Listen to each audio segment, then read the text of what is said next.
और पानी दी बुची, चाय बना के ले आवतनी। अरे ना भाभी, बैठा बात करा। बैठा बैठा भाभी।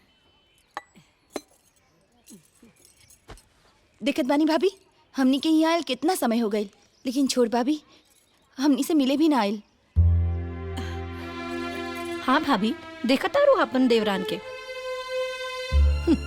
हमनी के बिया भइल कितना दिन हो गए और एक दिन भी झूठ मूठ फोन करके हाल चाल ना लेली कि बबुनी कैसन बाड़ू, सुख बा की दुख बा, जियत बाड़ू की मरत, ऐसन तो बाड़ी।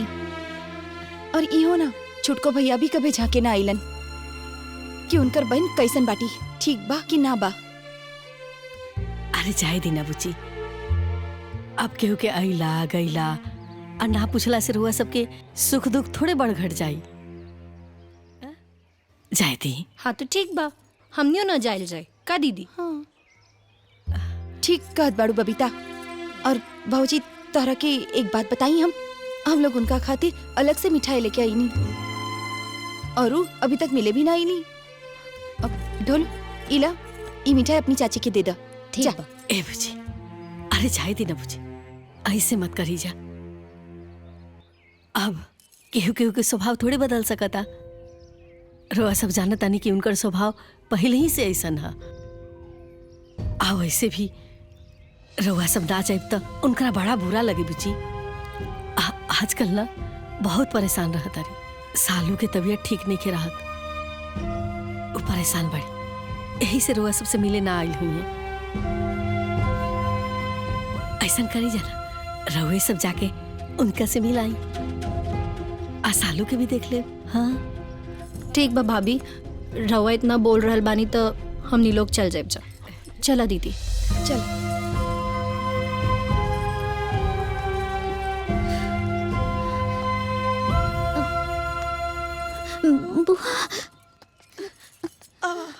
आशीर्वाद दी भाभी। खुश रह बेटी। इला भाभी। खुश रह। बैठा, तू बैठा। कैसन बड़ी बिटिया, ठीक हो ना? ऐसा कर, बैठे हम पानी लेके आवत नहीं। अरे नाना भाभी, ओकर कोनो जरूरत नहीं है। बुआ, हमार बहुत मन करत रहे तहरा लोग से मिले के। हम पापा के बहुत बार कहनी कि बुआ के पास ले चला, बाकी पापा ना मन ले। कोनो बात नहीं है, हमनी बुआ लोग आ गई नहीं ना तोहरा पास। हाँ अब खुश? भाऊजी, सालू की तबीयत में कुछ आराम बा कि ना? बहुत बढ़िया से आराम हो गए बहन का के, लेकिन का करे कुछ समझ में नहीं के आवत। इनका दवाई के पीछे था हमार रोम रोम कर्जा में हो गए बा, हमने के बर्बाद हो गए नी। बाकी जौन कपारे पे पड़ल बताओ त चलाई कनु पड़ी। ऐसा करा, बैठा, हम चाय लेके आवता नहीं। ना ना भाऊजी, बस रह दी, अब बस चलल जाई। हाँ भाभी, बाकी दूसरे लोग से भी मिल के आयल जाए। अपन ख्याल रखिए। हाँ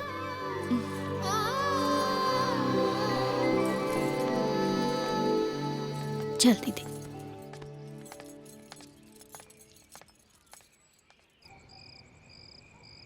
ए बबुई जी, रउआ सबके ससुराल में सब ठीक बानू?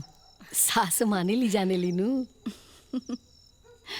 भाभी रवा पूछा जे, हमनी के सास तो एकदम गहू बाड़ी गहू, और सास तो सास, पूरा घर परिवार सब जने सीधा साधे बाड़े।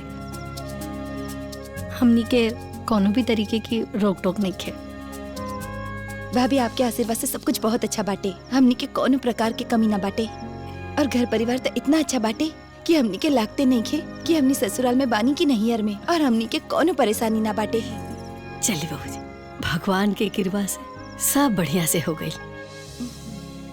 न तो रउआ भैया के कितना चिंता लगा रहे, कहा हुई कैसे हुई, कौना घाटे लगी आदमी, लेकिन भगवान की कृपा से सब परेशानी एक ही बार में दूर हो गई। आप कौन चिंता नहीं खेरा गई। भाभी, जे इंसान की नियत साफ होखेला ना, ओकरा साथे कबो भी गलत ना हो सकेला। ठीक कहा तानी बबू जी, लेकिन रउआ सब 1-2 सप्ताह और रुक जैती तो हमरो अच्छा लगे। ओकरा बाद जैती जा। भाभी रुकते जाती, बाकी सास पुरनिया हो गल बाड़ी और ई उम्र में उनकरा से काम काज कराइल उ हमरा के ठीक ना लागेला। यही से हमनी के जाए के पड़ी। ठीक बा भौजी जी, सास के सेवा भी कईल बहुत जरूरी बा। ठीक बा, रउआ सब सुती, कल जाए के होकी ना सवेरे। हाँ बुझाता नहीं। ठीक बा। ठीक।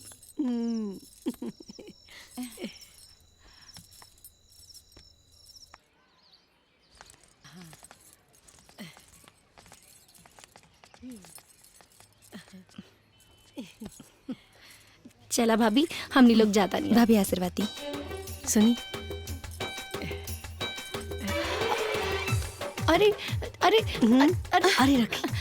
अरे रखी ना बुझी। अरे बोली, अरे भाऊजी एकर का जरूरत है?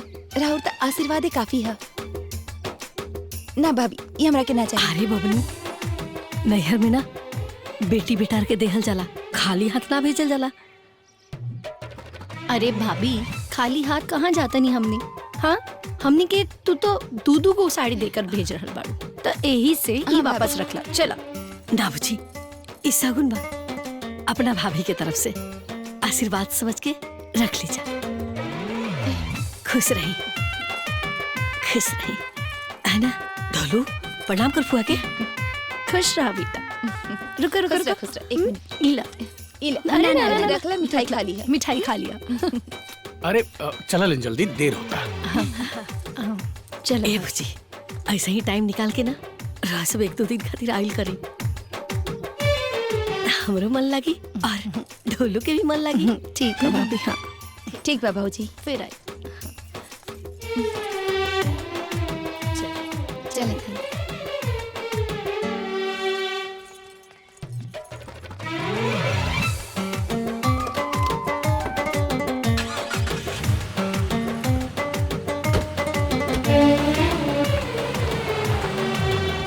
डॉक्टर साहब, इतना दिन हो गए, इतना पैसा खर्चा हो गए, पर बिटिया के अभी तक आराम ना भइल। अभी दवाई कहिया तक चली डॉक्टर साहब? देखिए, कोई मामूली रोग तो है नहीं। आपके बच्चे के दिल में छेद है। मैंने बहुत कोशिश की कि दवा से उसे आराम हो जाए, लेकिन ऑपरेशन करना ही पड़ेगा। वो भी कोई गारंटी नहीं है कि ऑपरेशन से ठीक ही हो जाएगा। डॉक्टर साहब, ऐसा मत कहीं, आप कुछ भी करें, ऑपरेशन करेंगे ऑपरेशन करें, पर बिटिया के बचा ली। देखिए, ऑपरेशन तो करना ही पड़ेगा और अभी भर्ती करना पड़ेगा। ए डॉक्टर साहब, इंतजार कौने बात के बाद? रउआ भर्ती करी नौकरा के, जल्दी ओकरा के ठीक करी बस। भर्ती तो मैं कर लूंगा, लेकिन ऑपरेशन में बहुत पैसे लगेंगे। कितना पैसे डॉक्टर साहब? यही कोई 25 से 30 लाख रुपए।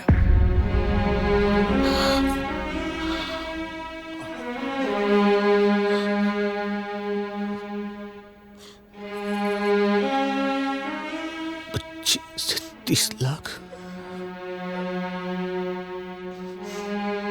तो आप लोग पैसे का अरेंजमेंट कीजिए, मैं बच्चियों को एडमिट कर लेता हूँ। ठीक है डॉक्टर ठीक है।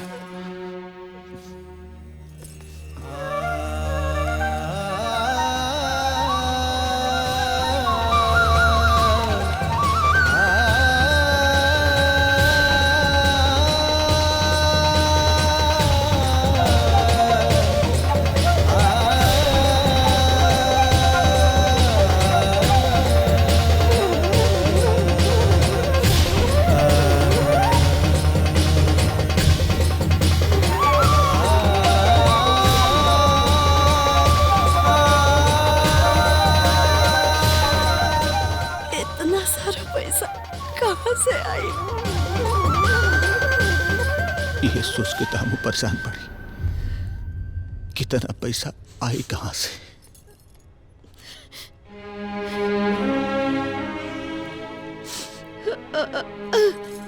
जी, कुछ और रहुआ जमीनिया खरीद ले पाने नु, वो जमीनिया बेच दी, काहे के हमरे बेटिया से बढ़ के कुछ नहीं के जे कुछ नहीं के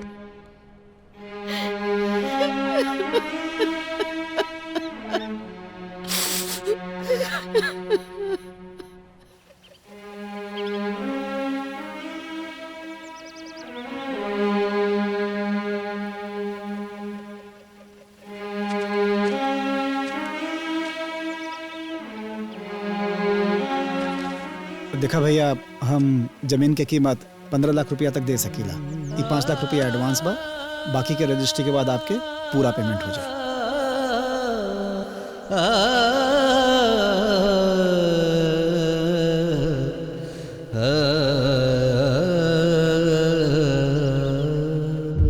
बताई, इतना छोट बच्ची केहू के का बिगड़ ले रहा लिया।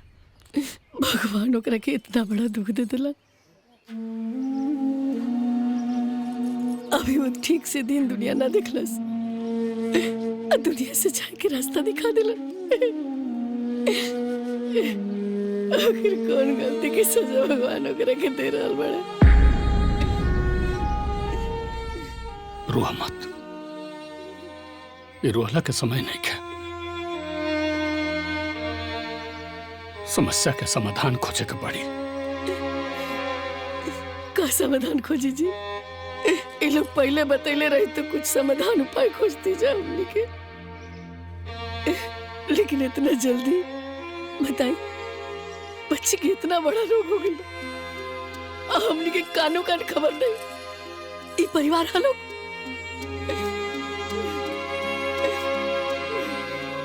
ये लोग हमने के बतावल भी जरूरी ना समझ।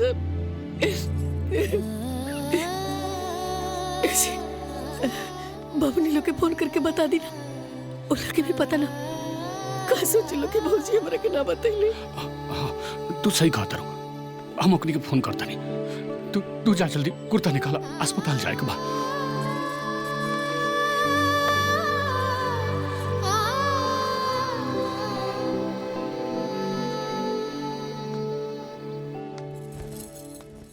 हेलो। हाँ भैया प्रणाम। खुश रह बुचिया। ए बबीता जल्दी आ, भैया के फोन बाटे। हाँ दी। और बोली भैया, कैसन बा? सब ठीक बा ना? फोन स्पीकर पे रखा ना। रख दे। हाँ भैया बताई। कुछ ठीक नहीं है भाभी। का भेल भैया? हमने के सालू की तबीयत बड़ी खराब बा। शालू के डॉक्टर कला सकी ओकरा दिल में छेद बा।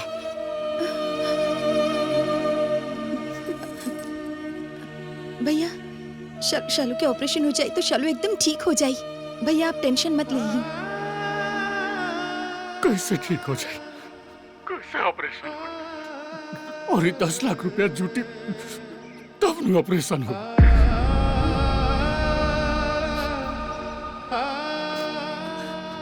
बात करो ना। हेलो हेलो भैया भैया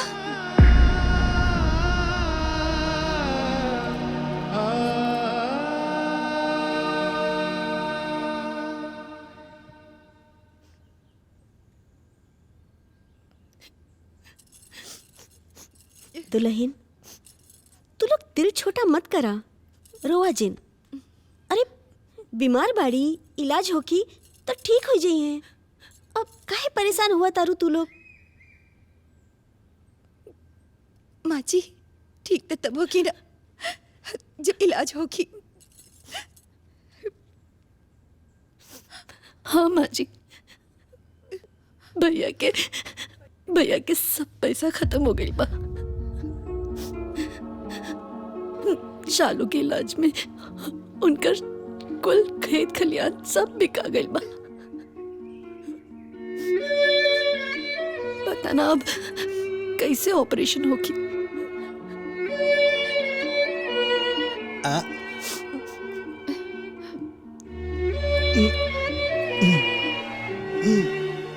हाँ भौजी, भैया सही कहता ना। हमने के लिए पैसा गिनसा, परेशान मत होगी।